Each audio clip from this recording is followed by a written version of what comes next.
Salut à tous, on se retrouve aujourd'hui pour une toute nouvelle vidéo. On va voir ensemble 3 choses que les gens ne disent pas sur le SMMA mais qui est vraiment très important à savoir si on veut réussir dans le domaine. Mon nom est Jamel, je suis dans le milieu des agences digitales depuis un bon moment maintenant et on peut tout de suite rentrer dans le vif du sujet. Alors premièrement, copier sans réfléchir. Donc ce qui fonctionne pour d'autres ne fonctionnera peut-être pas pour vous. Donc c'est pas parce que vous voyez quelqu'un qui fait un type d'agence bien particulier à une niche en particulier en offrant une offre en particulier, ça veut pas dire que si vous copiez absolument tout que ça va fonctionner pour vous. Donc ça se peut que cette personne a commencé son agence il y a plusieurs années à un moment où le marché était moins saturé et au fil des années il a bâti une image de marque et que maintenant son agence fonctionne à cause de cette image de marque là que vous avez pas avec votre agence qui est nouvelle. Donc si vous voulez lancer une agence, que vous voyez quelqu'un qui fait quelque chose qui fonctionne, vous devez vous demander pourquoi ça fonctionne pour lui. Est-ce que ça fait des années qu'il fait... Qu'est-ce qui se passe en fait dans son agence? Qu'est-ce que son agence a de plus que les autres qui font la même chose? Et vous allez devoir vous positionner dans le même marché. Si vous voulez aller dans la même niche qu'une personne que vous voyez sur internet, vous devez vous positionner sur son marché de manière différente. Offrir une meilleure garantie, offrir un meilleur service, même si ça c'est compliqué, si la personne fait ça depuis des années. Je pense pas que vous allez réussir à offrir un meilleur service du jour au lendemain. Mais bref. Peut-être changer la niche, peut-être changer l'offre, peut-être changer le service, il faut changer des choses. C'est pas parce que quelque chose fonctionne pour quelqu'un sur internet que ça va forcément fonctionner pour vous. C'est une très grande erreur de le penser. J'ai déjà fait cette erreur, j'ai déjà copié à 100% l'agence de quelqu'un et non, ça va pas fonctionner. Non, ça m'a ramené 0$, 0€, ça en vaut pas la peine. Ensuite, personne ne vous donnera des solutions précisément adaptées à votre situation. Donc ça en fait, ce qu'il faut en retenir, c'est qu'il faut vraiment être autodidacte quand on fait une agence digitale, que ce soit du SMMA ou autre. Faut vraiment essayer toujours d'apprendre les choses par soi-même. Faut pas attendre que quelqu'un nous raconte tout dans des vidéos sur internet, dans un tutoriel et qu'on apprend tout et qu'on peut directement mettre en place. Non, c'est pas tout le monde qui a le même niveau en informatique, dans l'utilisation des technologies. Si vous savez que vous avez un niveau un petit peu plus faible ou même vous avez un bon niveau mais il y a des choses sur lesquelles vous galérez pour construire votre agence en ligne, eh ben vous allez devoir chercher des ressources sur internet. Vous allez devoir poser des questions à des gens.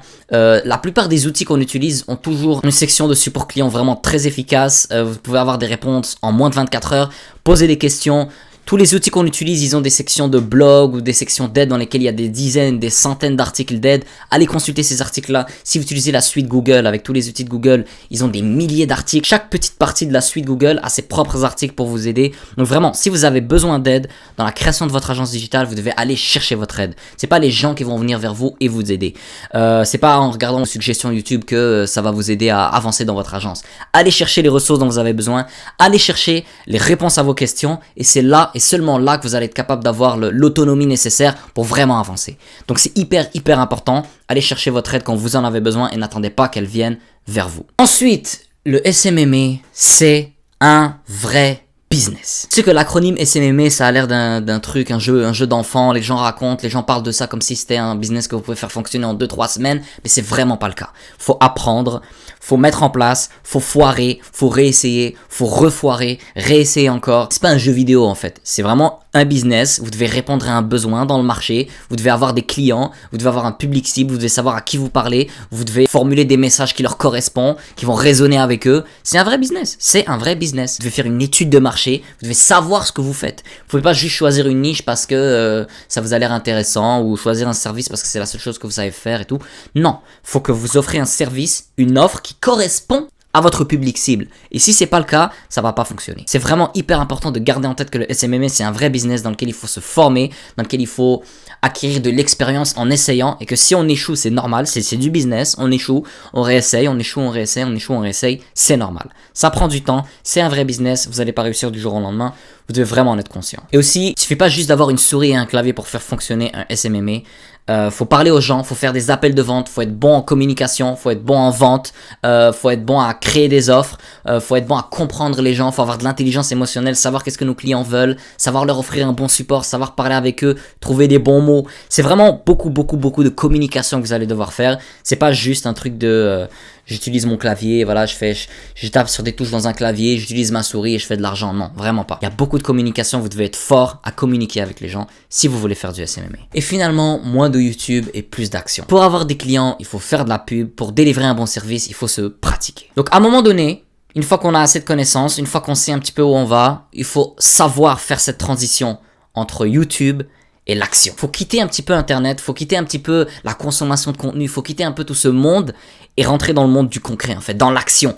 Créer une agence, faire les actions nécessaires pour avoir des clients, faire de la prospection. Si vous voulez des clients, faut faire de la pub, que ce soit du outbound, que ce soit du inbound, que ce soit des publicités payantes. J'ai fait plein de vidéos sur ma chaîne YouTube pour vous montrer comment avoir des clients, comment close des clients. Si vous voulez délivrer un bon service, faut se pratiquer, faut essayer, faut offrir des free trials à vos prospects, des essais gratuits, pour que vous puissiez vous pratiquer et améliorer vos skills dans votre service delivery. Vous devez faire des actions concrètes pour vous améliorer. Vous voulez des clients, faites de la pub, vous voulez délivrer un bon service, pratiquez-vous. Donc YouTube, c'est vraiment fantastique, hein. Moi, j'ai appris quasiment tout sur le business à travers YouTube. C'est vraiment un outil fantastique, mais si on fait que du YouTube toute notre vie, ben on va jamais devenir riche parce qu'on va jamais passer à l'action. Faut savoir avoir un bon équilibre entre les informations qu'on acquiert et les actions qu'on met en pratique. Si on fait que écouter, apprendre et qu'on met rien en place, on va pas faire d'argent. Et à l'inverse, si on fait que faire, essayer, mais qu'on n'apprend rien, ben généralement ça va prendre beaucoup trop de temps avant qu'on réussisse, voire on va juste pas réussir parce qu'on fait n'importe quoi. Donc faut trouver une bonne balance entre les informations qu'on acquiert à travers YouTube et les autres plateformes et les actions qu'on met en place pour atteindre les objectifs. Faut vraiment avoir un bon équilibre, sinon on risque de vraiment faire de la merde. On risque de soit se perdre dans les informations, se perdre dans le knowledge, se perdre dans le mindset, se perdre dans YouTube, ou soit se perdre dans des actions qui fonctionnent pas et créer un business qui est un big mess en fait, qui fonctionne pas. Donc cette vidéo était vraiment courte, mais ça me tenait vraiment à cœur de la faire. S'il vous plaît, si vous devez retenir juste une phrase de toute cette vidéo, je pourrais vraiment la résumer en une phrase: soyez dans l'action. Soyez dans l'action, regardez des vidéos YouTube quand il faut, mais dès que vous êtes prêt, implémentez-les. Faut implémenter, faut créer l'agence, faut créer la plateforme, faut créer le site internet, faut créer le tunnel de vente, faut faire de la prospection, faut faire des pubs, faut faire du inbound, créer du contenu, faites des choses, soyez dans l'action vraiment. Pour avoir une agence, ça suffit pas juste de consommer du contenu, faut en créer, faut être dans l'action, faut aller chercher des clients, faut s'améliorer, faut se pratiquer, faut faire des actions. Donc soyez dans l'action si vous voulez faire de l'argent, c'est le meilleur conseil que je peux vous donner, vraiment. Si la vidéo vous a plu, n'hésitez pas à la liker, à vous abonner à la chaîne YouTube. C'était Jamel. Prenez soin de vous. Peace.